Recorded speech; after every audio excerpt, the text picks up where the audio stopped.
नमस्कार। क्रिप्टो की दुनिया में जहां हजारों कॉइन्स का शोर है, आज हम एक जबरदस्त मुकाबले की कहानी देखने वाले हैं। देखिए, एक तरफ है इंडस्ट्री के वो बड़े बड़े नाम जिन्हें हिलाना नामुमकिन सा लगता है, और दूसरी तरफ है एक नया दावेदार जो पूरे खेल को बदलने का दम रखता है। ये सिर्फ एक और कॉइन की कहानी नहीं है, ये शायद एक नई क्रांति की शुरुआत है। अब सोचिए, हजारों क्रिप्टो करेंसीज की इस समंदर में इंटरलिंक लैब्स की नज़र सिर्फ 5 कॉम्पिटिटर्स पर है। जी हाँ, आपने सही सुना, सिर्फ 5।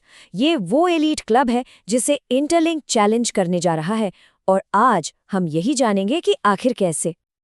तो हमारा आज का सफर कुछ इस तरह का रहेगा। सबसे पहले हम इस एक्सक्लूसिव लेयर 1 क्लब को समझेंगे कि ये है क्या। फिर उन 5 बड़े नामों से मिलेंगे जो इस पर राज करते हैं।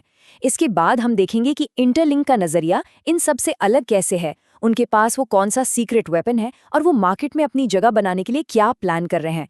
और आखिर में हम इस बड़े सवाल का जवाब ढूंढेंगे, क्या ये वेब 3 की नई रीढ़ बन सकता है।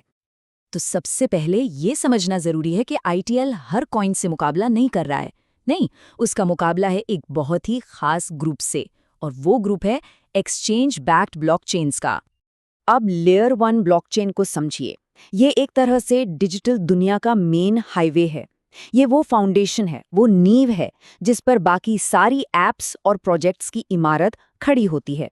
और जिसका अपना लेयर 1 होता है, उसका मतलब है कि वो प्रोजेक्ट किसी और पर डिपेंडेंट नहीं है, वो पूरी तरह से आज़ाद है।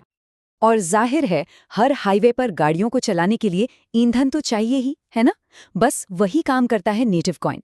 ये उस ब्लॉकचेन की ऑफिशियल करेंसी है, उसका फ्यूल है जो उस नेटवर्क पर होने वाले हर एक ट्रांजैक्शन को पावर देता है।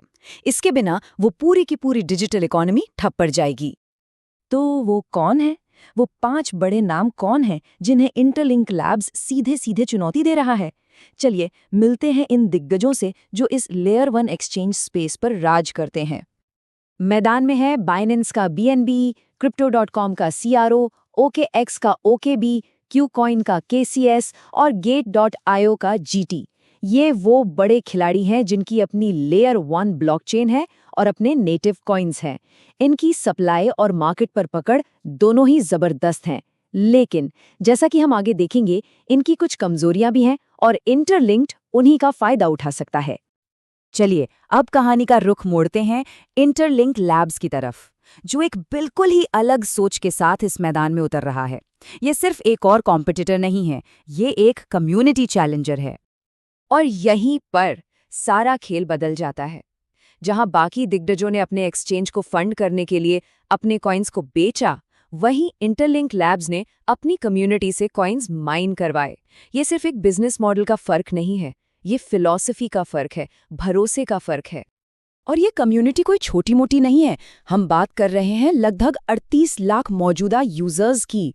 जरा सोचकर देखिए, अगर लॉन्च के दिन 20 लाख यूजर्स भी एक्टिव हो जाते हैं, तो ये किसी भी नए एक्सचेंज के लिए कितनी जबरदस्त शुरुआत होगी। ये एक ऐसा एडवांटेज है जो पैसे से नहीं खरीदा जा सकता। तो ठीक है, कम्युनिटी तो है, लेकिन इसके अलावा इंटरलिंक का सीक्रेट वेपन क्या है? यहीं पर इसका सबसे पावरफुल टेक्निकल हथियार सामने आता है, इंटरऑपरेबिलिटी। क्रिप्टो की दुनिया में एक बहुत बड़ा डर है, और वो डर ये है कि अगर आपने गलती से एक नेटवर्क से किसी दूसरे गलत नेटवर्क पर फंड्स भेज दिए, तो वो हमेशा के लिए गए। वो कॉइन आप लूज कर जाएंगे। ये एक असली प्रॉब्लम है जिसका सामना न जाने कितने यूजर्स कर चुके हैं, क्योंकि ब्लॉकचेन्स आपस में बात नहीं कर सकते। और इसी प्रॉब्लम का सल्यूशन है इंटरऑपरेबिलिटी। इसे ब्लॉकचेन की दुनिया का यूनिवर्सल पासपोर्ट समझिए। ये एक कॉइन को ये आज़ादी देता है कि वो कई अलग अलग नेटवर्क्स, या कह लें कि अलग अलग डिजिटल हाईवे पर बिना किसी डर के, बिना खोए घूम सके। और इंटरलिंक ये कमाल करता है अपने ITLX ब्रिज के जरिए। इससे यूजर्स 10 से भी ज़्यादा ब्लॉकचेन्स पर ITLX को आसानी से ट्रेड और ट्रांसफ़र कर पाएंगे।